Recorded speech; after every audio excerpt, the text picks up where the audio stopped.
castelo forte é o nosso Deus. Os irmãos podem se assentar. Nós vamos abrir Tiago, capítulo 2.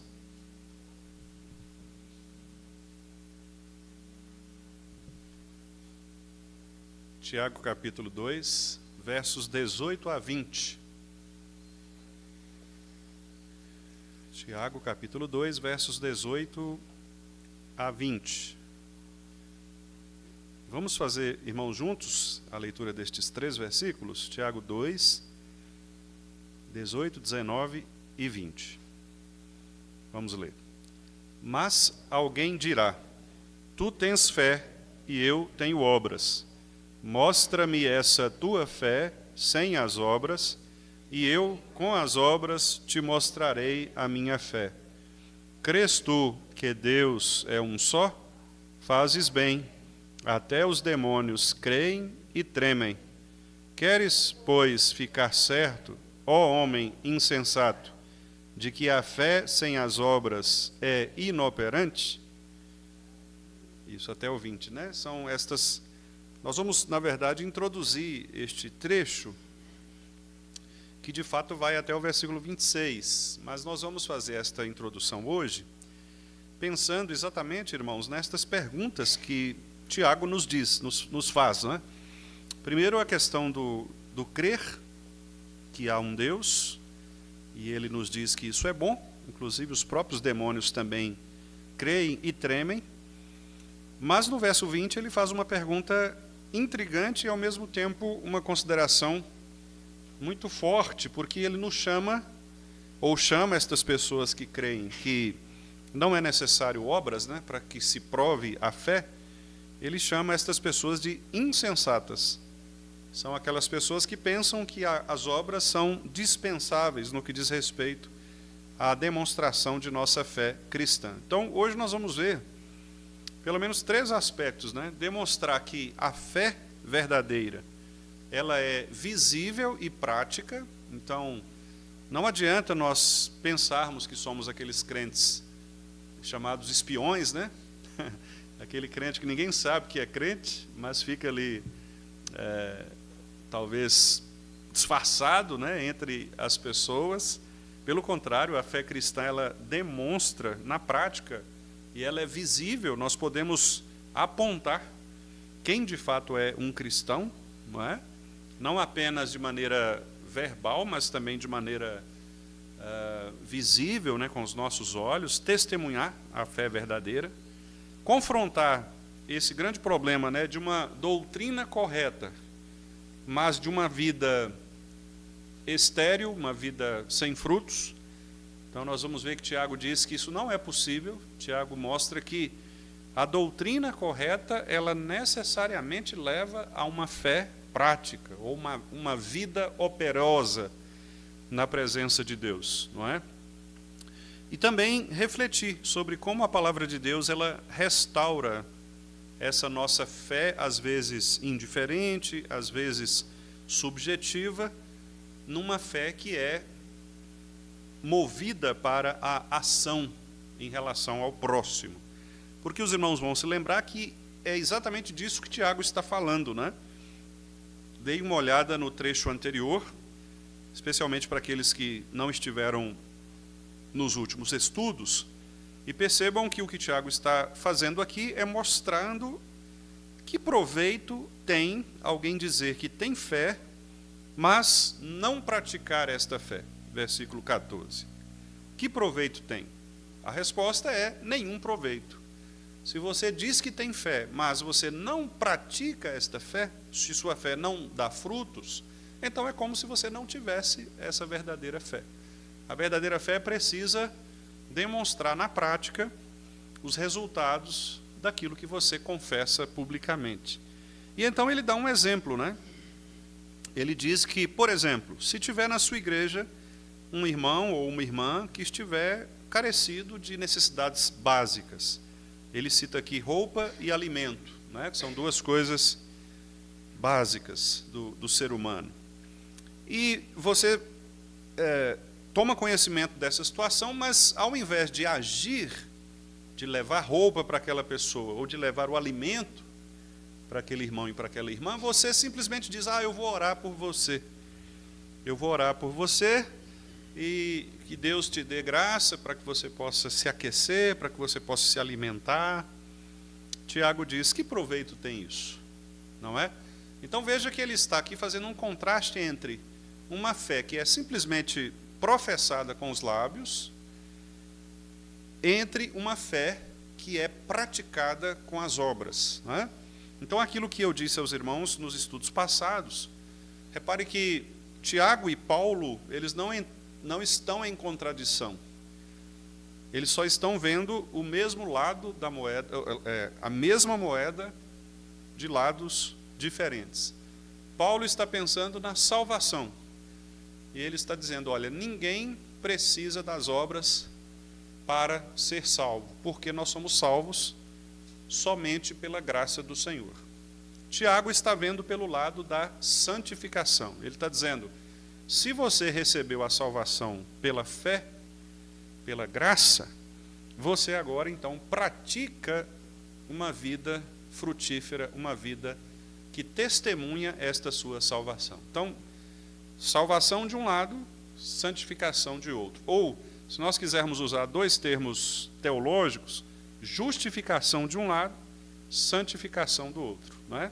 Nós nos tornamos justos por um ato soberano e único do Senhor, que não compete a nenhum de nós. E nós nos tornamos santos pela obra de Cristo em nós, a partir desta frutificação que nós então também exercemos, né, ou praticamos, porque somos salvos. Então, nesses breves versículos aqui, nós vamos ver que uma fé invisível, ou uma fé apenas professada com os lábios, mas não uma fé demonstrada na prática, é uma fé que não é legítima, né? Uma fé sem qualquer tipo de legitimidade. Então Tiago faz essa provocação. Ele responde aqui a um argumento imaginário, ele faz uma espécie de brincadeira didática, né, que os professores costumam fazer, representando alguém que quer separar a fé de obras, como se fossem duas coisas distintas. E então ele vai rebater esta pessoa, né, esta dúvida, com bastante firmeza, dizendo que a fé só pode ser provada pelas obras. Ou, em outras palavras, as nossas obras, irmãos, os nossos frutos de arrependimento, de justiça, como a Bíblia chama, né, os bons frutos, o fruto do Espírito, são a parte visível da nossa fé. Não é? Então, às vezes você crê, mas você não age em proatividade em relação àquilo que você crê.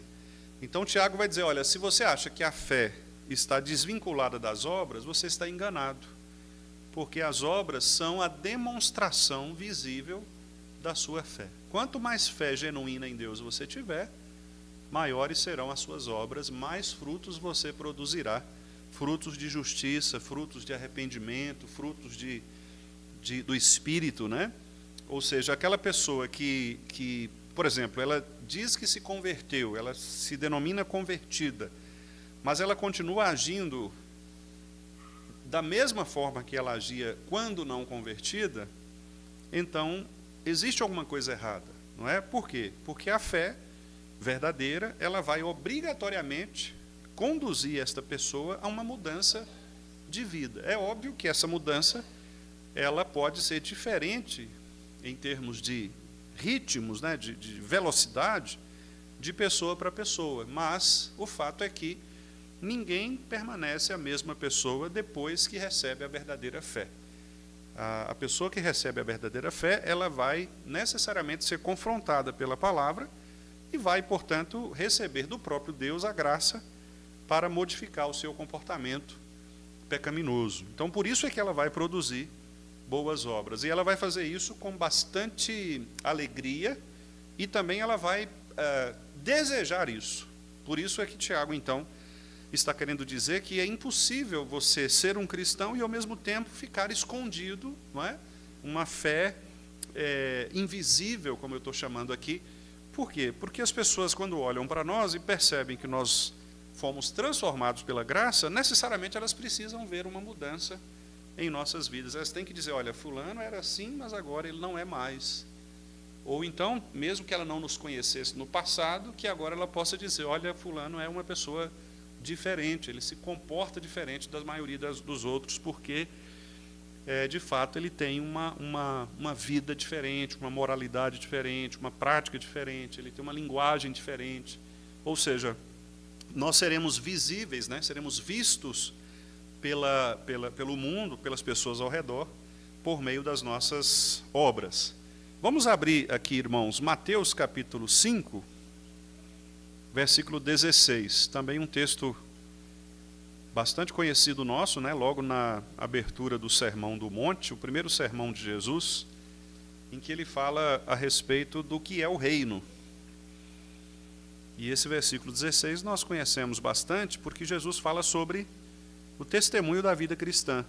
Ele diz que nós somos sal e somos luz, né? Nós devemos temperar o ambiente. O sal, ele vai, de fato, provocar sabor, né? Diferente onde ele está, e a luz vai iluminar as trevas.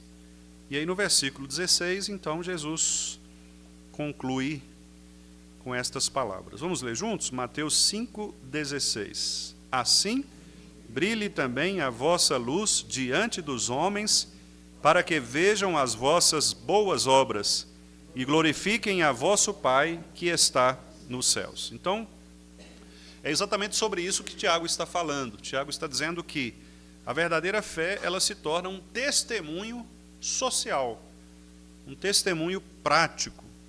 Ela não é algo secreto ou algo puramente interior ou subjetivo, mas ela se revela na prática do dia a dia, especialmente na maneira como nós tratamos o próximo, porque os exemplos que Tiago traz são exatamente exemplos que têm a ver com o próximo.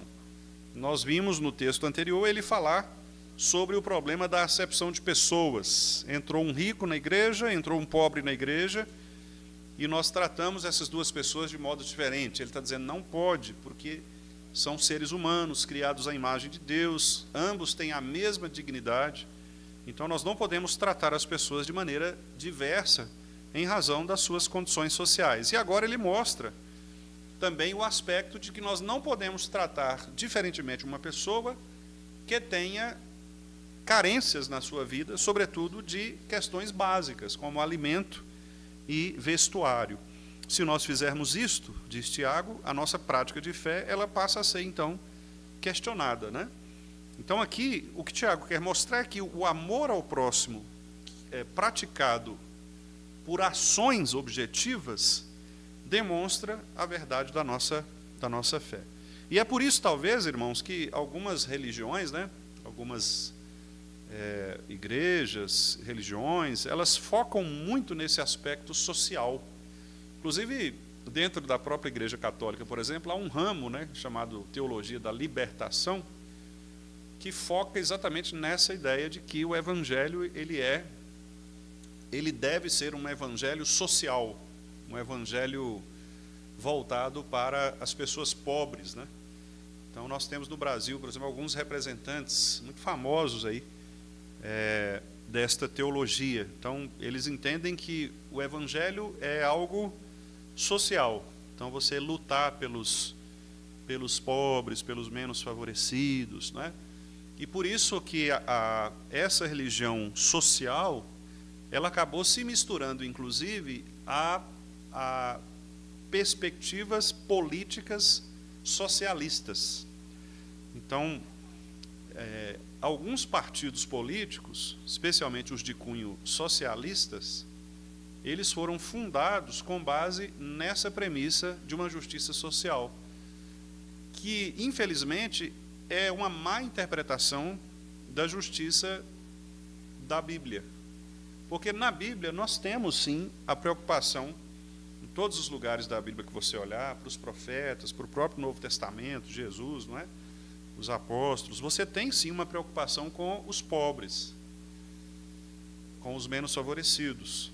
Mas a preocupação dos profetas, de Jesus Cristo, dos apóstolos, não é uma preocupação de tornar essas pessoas, vamos dizer assim, de promover essas pessoas a um bem social. Mas a proposta do Evangelho é transformar os corações dessas pessoas pelo Evangelho, e à medida que elas entrarem na família da fé, ou na família da aliança, elas então serem assistidas pela própria família da aliança, não é?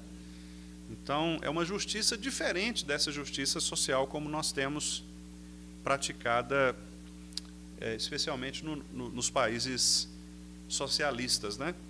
O crente, ele deve se preocupar com aqueles que são menos favorecidos? Claro que sim, com os que são injustiçados, com os que são pobres, mas não nesse aspecto de que eles são melhores, ou eles merecem mais, ou é preciso dar a eles uma porção maior. Não.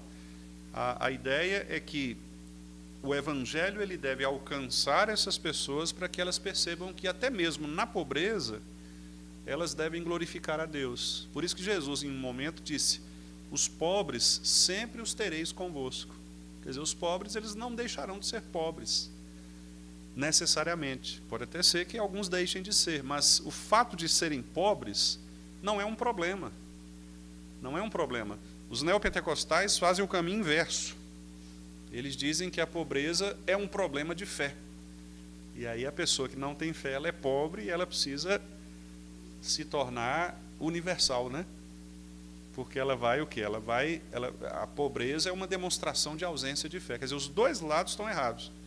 Tanto a prosperidade de cá quanto a libertação de cá são distorções do verdadeiro evangelho bíblico, que não promove nem a ideia de que o crente eleito se torna rico materialmente, nem a ideia de que o pobre ele tem acesso mais garantido diante de Deus, nenhuma coisa nem outra. Na Bíblia nós temos servos de Deus muito ricos, o caso de Abraão, Jó, Salomão, Davi, eram riquíssimos, né? Inclusive ocupavam posições sociais de muito destaque. E você tem pobres também, não é? Você tem pessoas pobres, por exemplo, como a viúva pobre que foi lá e depositou no gasofilácio. Então você tem, e Jesus, o Evangelho usa as duas pontas para mostrar que a salvação não depende das questões econômico-sociais, mas ela depende do Evangelho. Então o Evangelho salva o rico e salva o pobre, não é? O Evangelho alcança as pessoas independentemente das suas condições sociais. Agora, aqueles que são ricos deveriam olhar para os pobres com essa misericórdia de que Tiago diz aqui, não é? É isso que Tiago está dizendo. Ele está dizendo: olha, se você é crente de verdade, você recebeu a verdadeira fé, e você vê na sua igreja um irmão carecendo de necessidades básicas, e você não volta os olhos e o coração para este irmão ou esta irmã, você está pecando. Você está demonstrando a possibilidade de você nem crente ser, porque o verdadeiro cristão, ele vai se importar com estas pessoas. Os irmãos vão se lembrar, por exemplo, da multiplicação dos pães, né? Jesus estava ali, e aí algum discípulo disse: olha, vai escurecer e o pessoal não vai dar tempo de chegar em casa, porque eles andavam quilômetros, né? Por causa de Jesus, eles tinham que voltar e eles estavam com fome. E aí alguém perguntou: e aí, o que nós vamos fazer? Ou manda embora logo, porque para eles chegarem em casa, ou como é que vamos fazer? Porque se demorar não vai dar tempo. E aí o que Jesus fez? Jesus se preocupou com uma necessidade básica, que era o alimento. E ali havia pobres, havia ricos, havia, não é, pessoas de todo tipo. Então Jesus, naquele momento, ele não fez distinção entre, não, vamos alimentar só os pobres, não é? Ou vamos alimentar os ricos. Não, ele alimentou toda a multidão, inclusive sobrou ainda, como nós sabemos pela narrativa, né? Sobrou ainda bastante alimento. No maná do deserto, a mesma coisa. O maná não caiu só para os pobres ou só para os ricos. O maná caiu para todos, independentemente das condições sociais deles. O fato é, pertencer à família da aliança faz com que nós demonstremos em relação ao nosso próximo, que é o nosso irmão em Cristo, esta preocupação misericordiosa. Então, nós não podemos permitir que dentro do nosso corpo cristão, não é? Dentro da nossa igreja, para ser mais específico, nós tenhamos irmãos que passem por necessidades básicas. Nós não podemos permitir isso, porque senão nós seremos questionados pelo próprio Jesus se a nossa fé de fato é uma fé verdadeira. Então, se você percebe que tem um irmão, uma irmã passando necessidade e você não estende a mão na prática, oferecendo a ela, resolvendo o problema dela, você está negando a sua confissão de fé de que você de fato é um cristão. Você vai estar demonstrando então uma fé egoísta, uma fé teórica, né? Um culto individual, um culto a si mesmo, que é o que a Bíblia condena em vários lugares.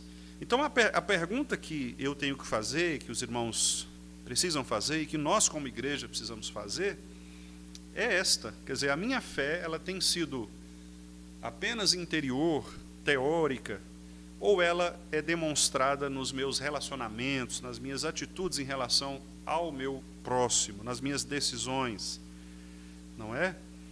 Então, por exemplo, o conselho de nossa igreja trata de várias questões. Ao mesmo tempo que nós tratamos, por exemplo, de comprar os materiais para a construção, nós tratamos também de ajudar um irmão em necessidade, por exemplo. Então, graças a Deus,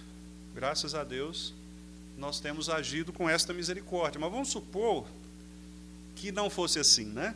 Vamos supor que chegasse ali um irmão e chegasse uma solicitação da junta, por exemplo, dizendo, olha, nós temos na igreja um irmão que está passando por essa dificuldade, nós solicitamos uma verba, uma ajuda. E aí talvez nós falássemos, não vamos ajudar porque nós estamos mexendo com a construção, né? Por exemplo. Graças a Deus isso não aconteceu, né? Eu estou supondo, como o Tiago supõe aqui, nós estaríamos negando a nossa fé. Não é? Como diz Paulo lá em outra carta, nós seríamos piores do que os descrentes. Por quê? Porque nós estaríamos dando atenção a coisas materiais em detrimento de ajudar uma pessoa que é o nosso irmão em Cristo. Então, esse é o problema de Tiago aqui, né? Ele está mostrando, olha, você está dizendo que tem fé, então pratique esta fé. Porque crer em Deus, até o demônio crê. Então, em outras palavras, não é, digamos, vantagem, né? Ou não basta simplesmente você dizer que crê.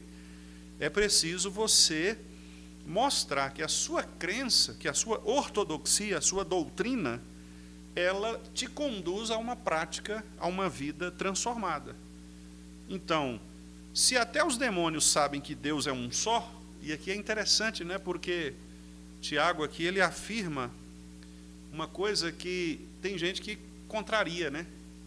Porque, por exemplo, os testemunhos de Jeová, eles não afirmam a unidade, né, ou a triunidade de Deus. Então, Jesus, por exemplo, o testemunho de Jeová não é Deus.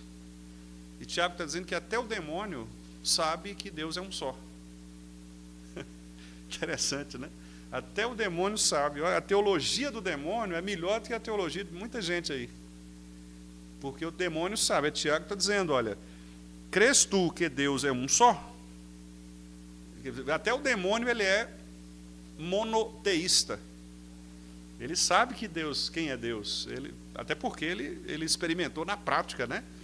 E ele experimenta na prática o ser de Deus, a ira de Deus, a justiça de Deus. Então ele está dizendo, olha, a doutrina correta nem sempre é vantajosa. E isso é realidade, irmãos, inclusive no nosso meio reformado, no nosso meio conservador. Existe um texto do presbítero Solano Portela, muito interessante, que ele escreveu há alguns anos. O título é perigos que afetam os calvinistas. E ele coloca alguns perigos ali, né? E um dos perigos que ele coloca é de nós sermos focados na nossa doutrina, mas não agirmos na prática. É aquilo que a gente costuma chamar de ortodoxia morta. Quer dizer, você sabe direitinho o que você crê, mas a sua doutrina não serve para nada. Quer dizer, ela não produz vida nas pessoas, ela não produz mudança, ela não produz ação. Então é como se você estivesse trancado dentro de um quarto, fechado, só crendo nessas coisas, só afirmando, mas na prática isso não atinge as pessoas, isso não muda corações, você não é levado. Por exemplo, nós cremos na teologia de missões. Nós cremos que Jesus disse que o evangelho precisa ser pregado a toda criatura para que as pessoas sejam convertidas. Nós cremos nisso, não cremos? Nós falamos isso na nossa igreja aqui, nós afirmamos isso nos cultos, nas programações. Mas uma coisa é nós afirmarmos isto, outra coisa é nós pregarmos o evangelho à criatura. Então, por exemplo, o pastor Wendel pode chegar aqui todo domingo e falar: irmãos, a Bíblia diz, ide por todo mundo, pregar o evangelho a toda criatura. Sim, mas a primeira pergunta que eu deveria fazer é: para quantas pessoas eu preguei o evangelho esta semana? E aí, quando nós vamos comparar a nossa doutrina com a nossa prática, os irmãos devem concordar comigo que nós ficamos envergonhados, não é verdade? Porque onde é que está a prática daquilo que nós afirmamos, não é? Por exemplo, a gente fala aqui sobre perdão. Então eu venho aqui e falo sobre perdão, a gente canta sobre perdão, como é precioso, irmão, estar bem junto a ti e tal, a gente canta, fala. Aí o irmão feriu você não é capaz de perdoar. Quer dizer, onde é que está a fé prática?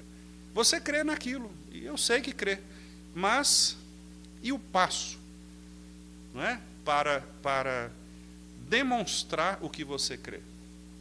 Então, esse é o grande problema de Tiago. Tiago está pegando assim um maçarico bem quente, sabe? Encostando na gente, assim, dizendo: olha, tudo bem, o que você está falando está certo. E até os demônios sabem disso. Mas você está fazendo isso que você está falando? Aí que é a grande questão. E que, obviamente, irmãos, se formos sinceros, né, e eu tenho certeza que somos, nós vamos perceber que nós não valemos muita coisa, não é? Porque quantas coisas que a Bíblia nos ordena fazer e que nós não fazemos. Às vezes professamos, confessamos, mas não fazemos. A fé, às vezes, ela é meramente intelectual. Quer dizer, você tem a fé correta, a doutrina correta, a gente declama aqui, né, a doutrina todo domingo, a doutrina correta, mas você não tem a prática correta. Ou seja, o coração, ele não foi totalmente transformado para conduzir você a uma prática genuína. A sua mente foi transformada. Você consegue, se alguém te perguntar na rua qual Deus que você crê, você consegue dizer: olha, eu creio no Deus que é amor, que é tal, tal. Mas quando você vai fazer algo, você não consegue. Então, esse é o problema que Tiago está colocando aqui. Quer dizer, às vezes nós nos orgulhamos de conhecer verdades bíblicas, mas nós ignoramos os frutos que devemos produzir a partir dessas verdades. Então, é muito bom que nós tenhamos conhecimento bíblico, muito bom. E os irmãos sabem, né, porque eu estou aqui já completando 3 anos, e os irmãos sabem o quanto eu particularmente amo, gosto e prazerosamente insisto, né, e invisto nesta questão da formação intelectual, da formação teológica, de ensinar aos irmãos a palavra, de tratar o ensino como algo muito precioso. Mas os irmãos podem ter certeza de que nada disso terá valor diante de Deus se essas verdades que nós estamos aprendendo não forem praticadas.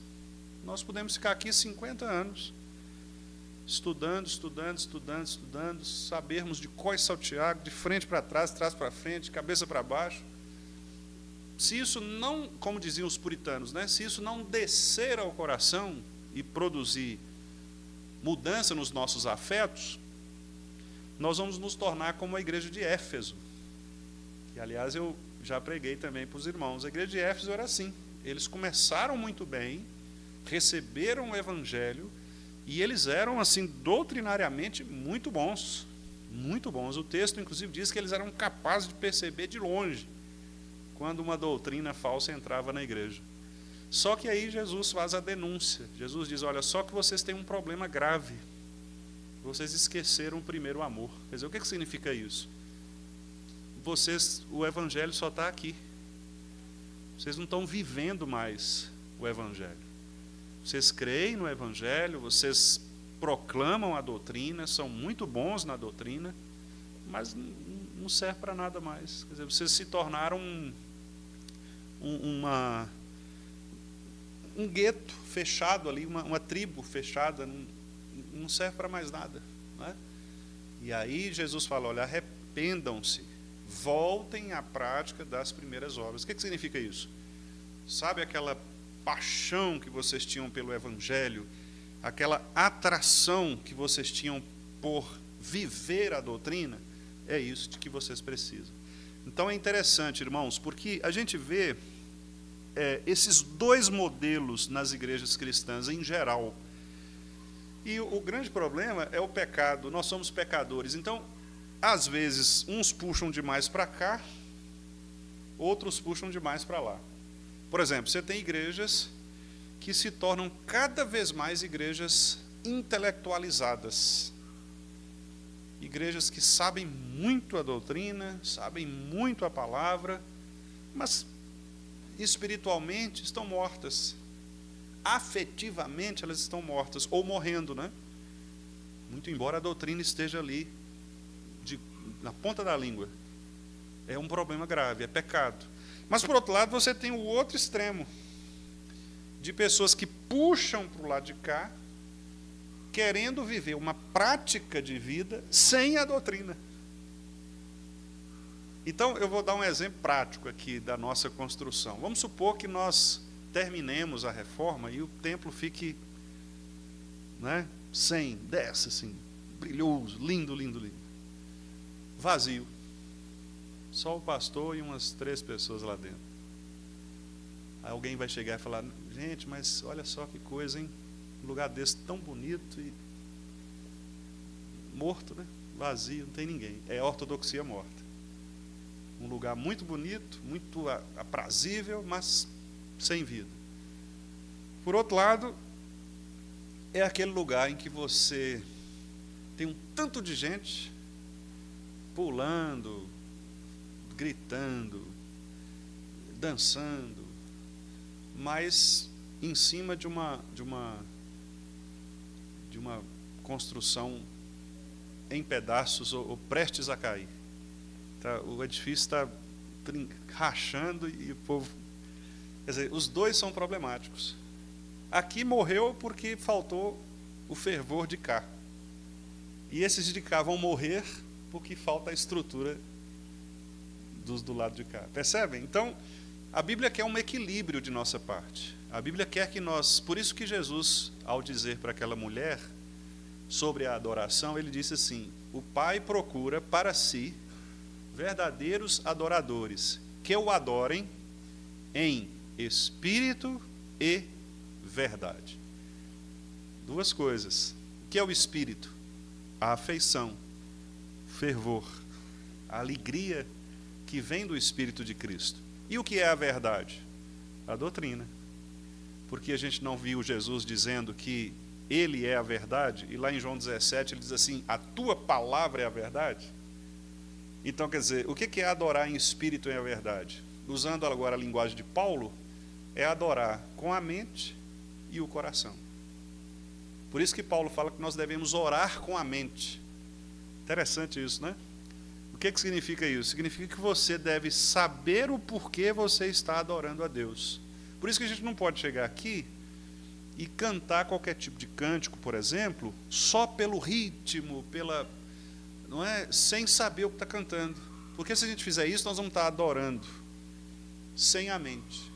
Você vai estar cantando coisa errada, vai estar, às vezes, até xingando Deus, né? Blasfemando por meio de uma letra errada. O que é adorar com a mente? É entender o que você está fazendo. É saber que aquilo que você está declarando é verdadeiro.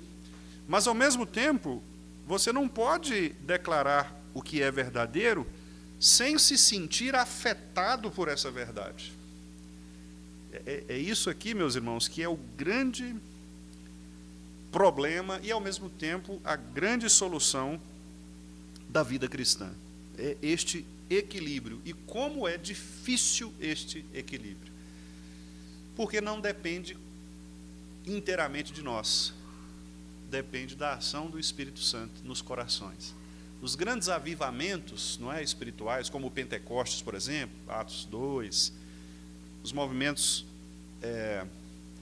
de avivamentos na história da igreja, a própria Reforma Protestante foi um grande avivamento.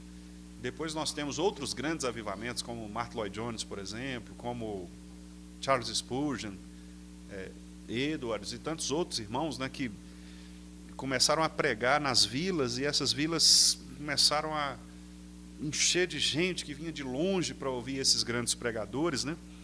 Spurgeon, por exemplo, chegou um momento em que o templo lá de Londres não cabia mais, né? Ele pregava para 10 mil pessoas, né? Charles Spurgeon. Então, um grande avivamento. Inclusive, tem até um livro que se chama Sermões do Ano do Avivamento. E tem algumas coletâneas, né, de sermões que ele pregou nessa época. Se não me engano, foi 1853, se não me engano. 1853. Então, os grandes avivamentos, a gente percebe que era a palavra de Deus pregada. Os cultos eram cultos muito simples, né? Naquela época, em algumas regiões, não tinha, era a luz de vela, inclusive. Então, imagina um ambiente, e luz de, já lamparina, né? Quer dizer, já é aquele ambiente já meio sonolento. Hoje, com luz, a gente dorme, imagina na lâmpada, na lamparina, na vela, né? Aquele cheirinho de vela queimando. Então, e mesmo assim, Deus agia poderosamente. Era milagre mesmo, milagre. Porque os indivíduos pregavam a palavra, como nós pregamos, e multidões se convertiam. Não dá para explicar. Por isso são chamados avivamentos. E como que as pessoas se comportavam nesses avivamentos? Eles criam na palavra e eles passavam a praticar a palavra. Então, pega, por exemplo, você tinha uma vila ali que moravam 5 mil pessoas, não é? Aí, desses 5 mil habitantes, 2 mil habitantes se convertiam, assim, da noite para o dia. Mudava a cidade, ué. Mudava, porque aí o juiz convertia, o prefeito convertia, o dono das padarias convertia, acabou. Aí o pecado. Então, isso aconteceu muito nos grandes avivamentos, não é? E por isso que a gente percebe esse crescimento da palavra de Deus. Hoje, infelizmente, o que as pessoas chamam de avivamento não são genuínos avivamentos, né? São muito mais movimentos produzidos pelas próprias pessoas do que um movimento produzido pelo Espírito Santo nos corações, né? Porque relativamente é fácil você encher a igreja parecendo um avivamento. Então, você começa a fazer aquilo que as pessoas gostam. Então, você vai, não é? Por exemplo, certa vez um pastor disse que reuniu quase 1000 adolescentes numa igreja. Mas a atração era lanche do Subway. Uai, aí eu acho que eu colocaria até mais de 1000 se a gente tivesse aqui lá. Então, assim, é muito relativo isso, não é? Se você quiser fazer uma ação social, você consegue encher a igreja com ações sociais, com práticas populistas, não é?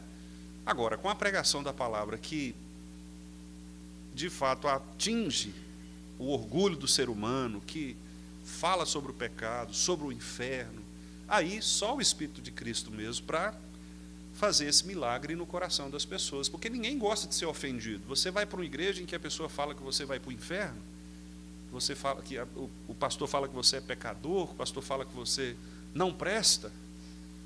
Imagina, você chegar num lugar pela primeira vez e o pregador falar que você não presta e que você vai para o inferno por causa disso, e que só tem um jeito de você não ir, que é Jesus Cristo te salvar.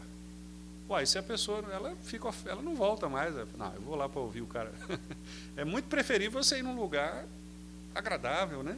Gostoso, que a pessoa fala bem de você e tal. Então, só um milagre mesmo para converter corações. E os grandes avivamentos eram assim. Há sermões de Spurgeon, por exemplo, em que ele fala abertamente contra pecados públicos, né, que aquelas pessoas praticavam. E milhares de pessoas se convertiam. Como? Espírito Santo. É milagre mesmo. Mas o ponto aqui, irmãos, é que a verdadeira fé, ela vai gerar sempre no coração do crente uma ação transformadora. Quer dizer, a palavra de Deus, ela serve para nos reeducar.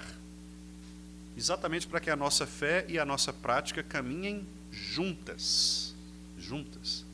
A palavra de Deus, diz Paulo, não é, a Timóteo, ela é inspirada por Deus e é útil para o ensino, para a correção, para a repreensão e para a educação na justiça. Então a palavra de Deus, ela nos educa. E ela nos educa para que nós nos tornemos maduros. E o crente maduro é o crente, então, que pratica a palavra de Deus de maneira relevante na sua casa, na sua comunidade, na sua profissão, na igreja, não é? Então esse é o ponto aqui. É o que Tiago nos leva a pensar.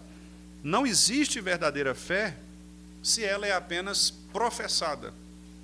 A verdadeira fé precisa estar encarnada no nosso coração e, como eu disse, né, descer da mente para o coração, para que nós possamos agir em obediência à palavra do Senhor. Aquilo que eu disse certa vez num dos sermões. O nosso problema nem é sempre, né, não é, quase sempre não é não saber o que Deus quer. Nós sabemos. O nosso problema é fazer o que Deus nos manda fazer. Então, se você pega, por exemplo, a maioria dos crentes hoje, você pergunta se é pecado tal prática, muito provavelmente a maioria vai dizer sim, é pecado. Ou se você diz, você sabia que a Bíblia manda você fazer isso? Muito provavelmente alguns vão dizer sim, eu sabia. Mas se você pergunta, e você faz isso? Talvez na mesma proporção nós não tenhamos respostas tão positivas assim. Então, eu sei o que deve ser feito, mas eu não faço, né? E aí a questão é, o que Tiago está dizendo aqui é, então, sua fé, ela precisa ser questionada, porque saber que tem que fazer, até o diabo sabe. Mas o diabo não faz aquilo que tem que fazer, exatamente porque ele é diabo. Ele não faz a vontade de Deus nesse aspecto. Ele faz a vontade de Deus no sentido decretivo, porque Deus, nenhum ser que existe, age independentemente de Deus. Mas o diabo não faz o que Deus quer por obediência, né, voluntária. Ele não faz, ele não obedece. Então, a mesma coisa, nós também podemos saber o que tem que fazer, mas não fazermos.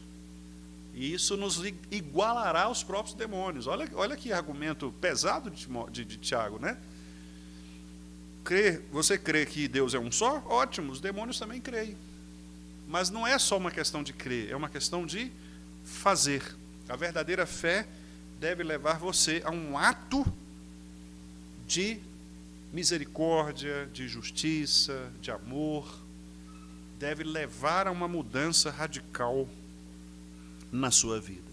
Eu escrevi aqui, até coloquei no grupo, né, da nossa igreja, um resuminho, dizendo assim, que Tiago nos lembra de forma contundente, fé verdadeira não é apenas professada, mas encarnada.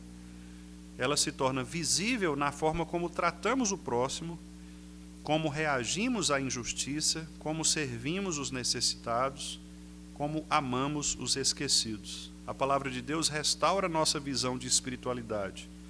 Fé viva não é discurso bonito, é vida transformada. E aí a nossa oração, né? Que o Espírito Santo nos liberte de uma fé estagnada nos desperte para a beleza de crer e viver e nos conduza a uma fé que se faz ver em atos de amor, justiça e misericórdia. Essa deve ser a nossa oração, né? E é o que Tiago, então, nos provoca aqui por meio desta pergunta. Queres, pois, ficar certo, ó homem insensato, de que a fé sem obras é inoperante? Então ele faz essa pergunta mostrando que nós não devemos professar uma fé inoperante. Devemos professar uma fé operante, que aliás é o elogio que Paulo faz à igreja de Tessalônica, né? Paulo diz que eles tinham uma fé operante, porque eles tinham recebido a fé pelo poder do Espírito e eles testemunhavam essa fé. Tanto que Paulo diz lá que deles se ouvia falar em todas as regiões, né? Na Acaia, ele fala lá, olha, eu passei por algumas regiões e as pessoas falam de vocês, do bom cristianismo, do bom testemunho, né, que vocês produzem. Então, meus amados irmãos, que Deus nos ajude, né, para que possamos juntos, né, como irmãos, como família do Senhor, como corpo de Cristo, que nós possamos fazer com que a nossa fé aqui na Igreja do Vale, né, não seja apenas uma fé intelectual, não seja apenas um conjunto de conhecimentos, não é, que são importantes, mas como nós acabamos de ver, não são suficientes para demonstrar a nossa verdadeira fé, o nosso verdadeiro testemunho, né, o nosso verdadeiro cristianismo. Então, se aprendemos nas nossas mentes, pratiquemos também a partir das ações práticas, né, do dia a dia, sobretudo em relação ao nosso próximo, né? Que Deus nos abençoe e nos capacite para sermos cada vez mais obedientes à palavra dele.